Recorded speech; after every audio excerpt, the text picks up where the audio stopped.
Crowds have already started queuing outside the Apple store in New York to get their hands on the new iPhone 5. Now to the global frenzy over Apple's latest shiny new gotta-have-it product, the iPhone 5. Thousands of keen fans have camped out around the world to get their hands on Apple's newest smartphone, the iPhone 5. We are among the very first to have it. It's right here. I have the white one. George has the black one.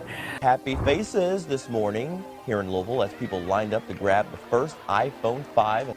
Everybody's got to get their iPhone 5. I had the iPhone 4, but I'm upgrading now. I use it a lot. Probably like 40 times a day. Facebook, texting, calling, a bunch of stuff, almost everything. Craigslist apps, playing games, calculator, everything. Well, what's the big difference, you know? No, it's just new and it's badass. Yeah. And I think it's gonna be cool. When you think about your iPhone, it's probably the object that you use most in your life. It's the product that you have with you all the time. With this unique relationship people have with their iPhone, we take changing it really seriously.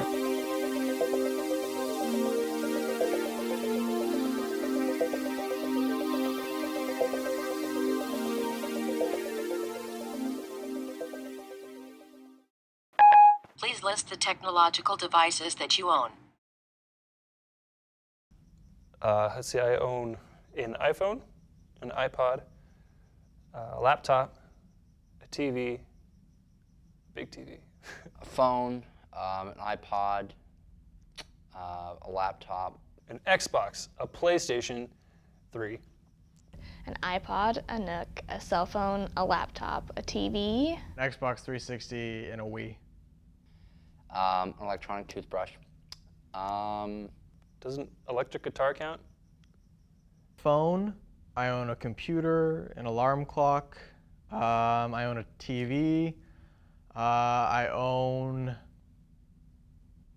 geez.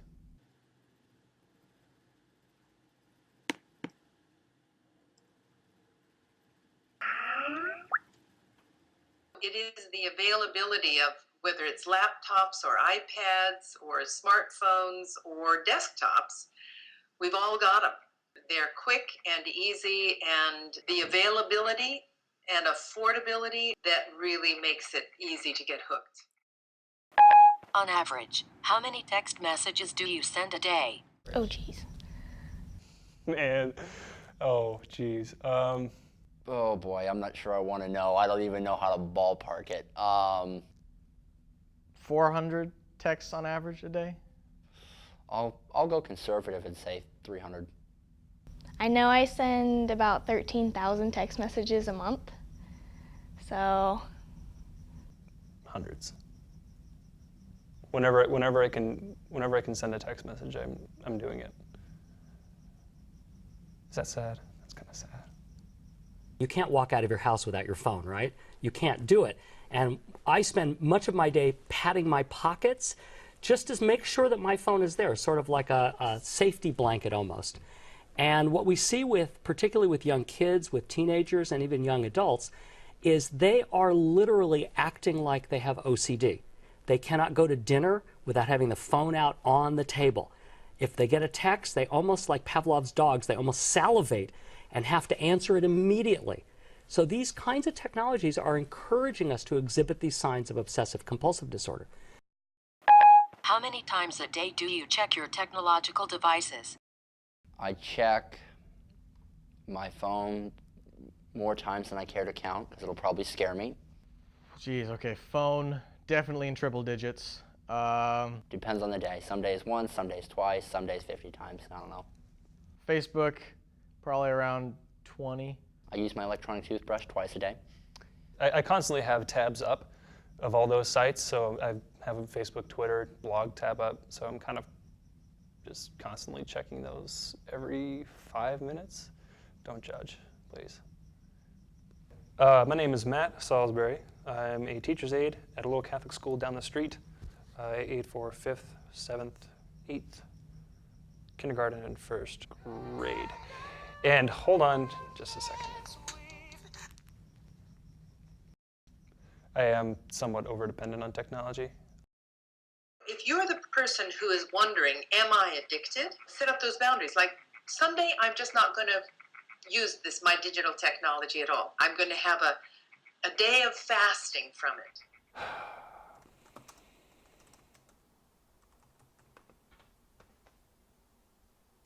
I just posted a Facebook status saying that I'm not going to be available to talk for the next 24 hours. So I'm not using my phone or using Facebook. I should comment on that and specify. Nor will I be using Facebook. That's what they did. Let's get started. Not using technology made me more social in my immediate settings. So like I interacted with my housemates more. I play with my Rubik's Cube a lot. Does that count?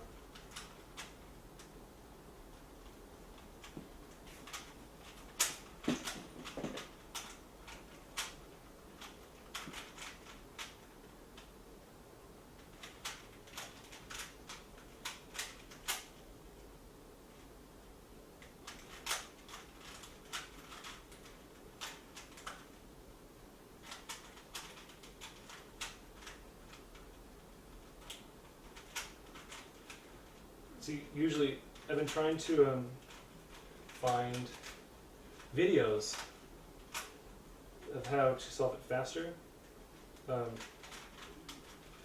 I only know a certain way, and here you want some flowers. I worked with this girl up at summer camp. So we just thought it would be cool if we kind of kept each other up to date on personal goings-on by way of written instruments. So communicating solely via text is kind of inhibiting. You know, there's a lot more thought that gets put into writing a letter, because you know that someone actually took the time out of their day to write it, because it's a lot more tedious and time-consuming writing a letter than it is twiddling your thumbs and somehow composing a message. Yeah, if I could be doing anything besides writing this letter right now, or reviewing my awesome GRE book, I'd probably be playing Xbox. Just saying. But since that's not an option for the next 23 hours, I can't really do that. It's a good thing that sleeping takes up 8. I think I'll go to bed early tonight. I played ping pong because that's all I could do. I played ping pong.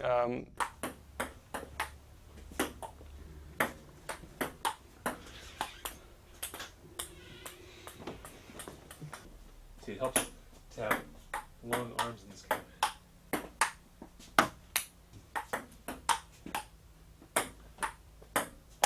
Oh! I really wish I could play Halo right now.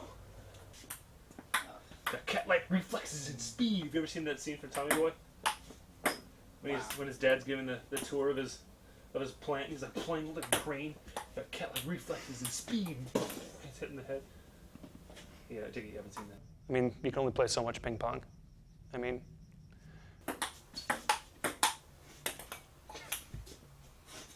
when I went to work the next day and I still couldn't use my cell phone, I was more engaged with the kids that I was overseeing. I would just be more dedicated to the tasks that I was given. I have a laptop in the class that I can use, in the class that I aid for, but I didn't use it. So I was constantly going up to the professor I aid for, asking what I can do. So I was just more engaged over the course of the day without the use of technology. I was happier.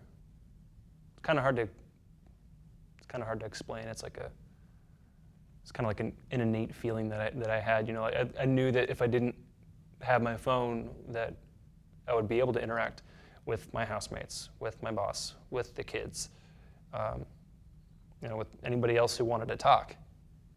You know, and I wouldn't be doing that thing where I pull my phone and be like, yeah, I'm good, huh? You know, so I mean, it's just kind of like added quality to everything, and that makes me happy. You know, knowing that I'm someone that someone wants to talk to. I mean, playing video games for more than an hour a day, that's kind of excess. Checking my phone every 5 seconds because I feel like it just vibrated in my pocket, that's a little bit excess and kind of a waste of time. And it adds up, really. If I spend 5 seconds taking out my phone, digging through my pocket because it's annoying, and checking my phone, oh, I didn't get anything. You know, just putting it back in my pocket, only to do the same thing 15 seconds later, I not only look like I have Alzheimer's, but I just look like I'm just way too attached. When I got my phone back, I was like, oh, cool, got it back now. And I just went on to do the same stuff that I did beforehand anyways.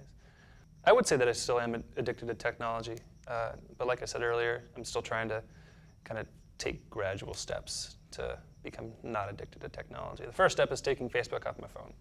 I'm a lot more at peace. And I mean, come on, I'm not going to go into Chrome to open up Facebook. So I check that when I get home. And it's kind of nice because I go 8-9 hours without checking my phone for anything. So.